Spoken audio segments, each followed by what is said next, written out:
সুপ্রভাত বন্ধুরা, একটা নতুন সকাল আর একটা নতুন ব্লগের সাথে তোমাদের সবাইকে আমার ব্লগে ওয়েলকাম। তো বন্ধুরা দেখো, এখন বাজে সকাল 8টা। তো আমি এখানে আমার অ্যাফ্রেসটা নিয়ে বসে পড়েছি। তো তার সাথে রান্নাও চলছে আর কি, হাজব্যান্ড অফিস যাবে। তো এটা হচ্ছে শনিবারের ভিডিও। তো এখানে সবজি কাটতে বসেছি। তো আমার মেয়ে আবার আমাকে একটু ক্যামেরা করে দিচ্ছে। ওকে ক্যামেরা করতে দেওয়া মানে বুঝেছো তো, তাড়াহুড়ো তোমরা ভিডিওটা দেখে বুঝতেই পেরেছো। তো যাই হোক, এখানে রান্না হবে চিংড়ি মাছ দিয়ে ঝিঙে আলুর ঝোল আর বেগুন ভাজা, আর করবো একটা সবজির তরকারি।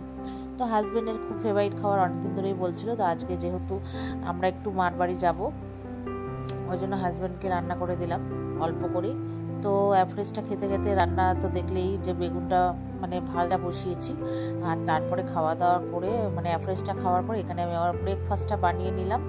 কাজ করব আর খাবো, তোমাদের সাথে তো প্রত্যেক দিনই শেয়ার করি একই জিনিস।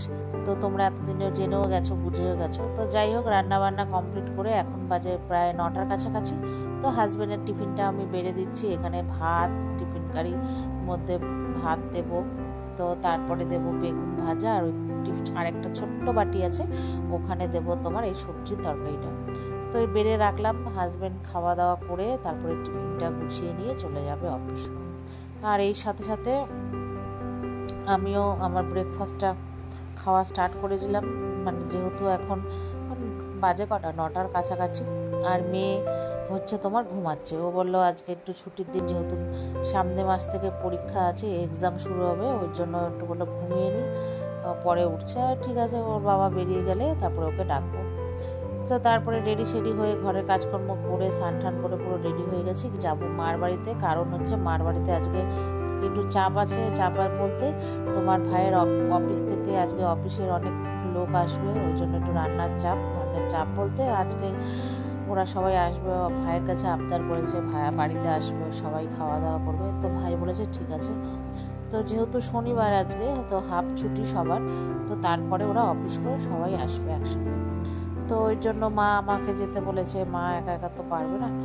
তো আমি রেডি হয়ে বসে আছি, আর ওইদিকে আমার মেয়ে জামা ইস্ত্রি করছে। এখন কুচকানো জামা ওনার পছন্দ নয়, সবসময় প্লেন টিপটপ করে সবসময় পরবে আর কি। তো নিজেরটা নিজেই ইস্ত্রি করে নিচ্ছে। তো রেডি সেডি হয়ে চলে এসেছি, আর ভিডিও করিনি। তো বাইরে তো প্রচণ্ডই রোদ, প্রচণ্ডই গরম। তো আর ভিডিও ওই জন্য করিনি, চলে এসেছি মার বাড়িতে। এখন বাজে তোমার ওই 1টা কি 1:30টার মতো। তারপরে যাই হোক, এসে মার মোটামুটি এইসব রান্না সকালে করে নিয়েছে। রান্না করেছে 2 রকমের ডাল, একটা চালতা দিয়ে ডাল, একটা পেঁয়াজ দিয়ে ডাল, আর করেছে বাঁধাকপি আর বেগুন ভাজা। তো তোমরা তো দেখতেই পেলে। আর এখানে মা আমাকে বলছে যে মাংসটা করব, একটু ধুয়ে ঠুয়ে রেখেছি, তুই মশলাগুলো আমাকে দিয়ে দে, আমি ম্যারিনেশন করে রাখি মাংসটা, আর তুই এদিকে আলুটা ভেজে দে। তাই আমি বললাম ঠিক আছে, যেহেতু অনেকগুলোই আলু, তো দুবারে ভাজতে হবে।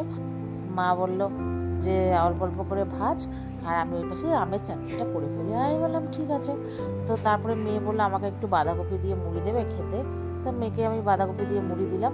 তারপরে মাসির ছেলে এসছে, ও নিয়ে এসছে দেখো মাসি এখানে তাল জাল দিয়েছিল, ওই তাল জাল দেওয়া ক্ষীর আর কি, আর এই তরকা ডাল নিয়ে এসছে। তো যাই হোক, ওই তাল জালটা আমি একটু খেলাম। তারপরে মাকে একটু বলেছিলাম চা করো, তো চা করেছে। তো খাওয়া দাওয়া করলাম, করে আমার ওইদিকে আলু ঠালু ভাজা হয়ে গেছে। সব মশলা দিয়ে ম্যারিনেশন করে রাখার পর এই যে মা মাংস এখানে বসিয়ে দিয়েছে। এখন বাজে জানো কটা, 4টের মতো, 3:30 4টে। তারপরে মা বললো তোরা দুজন খেয়ে নে, যেহেতু আজকে ছোটো ভাই আসেনি। ছোটো ভাইয়ের আজকে বাজারে ওখান থেকে মিছিল আছে, ও যাবে ওখানে, তারপরে আসবে কখন জানি না। মাকে বললাম খেয়ে নিতে, মা বললো খাবে না। তারপরে আমরা ভিডিও করিনি। এটা হচ্ছে সন্ধেবেলায় মা ওই অফিসের ওদের জন্য রুটি করছে, ওরা বলেছে রুটি খাবে, কেউ ভাত খাবে। তো ওই জন্য রুটি করছিল সন্ধ্যা 7টার সময়। তারপরে ওরা খাওয়া দাওয়া করে চলে যাওয়ার পরে এখন বাজে 11টা, আমরা সবাই খেয়ে দিয়ে মানে বাড়ি চলে আসবো। তার জন্য মা আমাদের জন্য ভাত, তারপরে ওই আবার বললাম না কাকদ্বীপ থেকে লোক আসবে, তারপরে ওরাও এসে 8:30টার সময়। তো ওরা সব এখন ওপরে গল্প করছে। তো মা বললো ওরা কখন নিচে নামবে, কখন খাবে, ওরা যেহেতু থাকবে ওই জন্য বললো যে তোরা খেয়ে নে। আমি বললাম ঠিক আছে, আবার পরের দিনও আসতে হবে যেহেতু। আমি বললাম ঠিক আছে। তো মা আমাদের এই 3জনকে খেতে দিয়ে দিল। আর আজকে তো মাংস হয়েছিল, যেহেতু বাড়িতে অনেক লোকজন এসছে তাই। তো হাজব্যান্ড, আমি, মেয়ে তিনজনে মিলে খেয়ে রাত্রিবেলা বাড়ি চলে এসেছি। তো বন্ধুরা, ভিডিওটা ভালো লাগলে লাইক এবং শেয়ার করো। টাটা।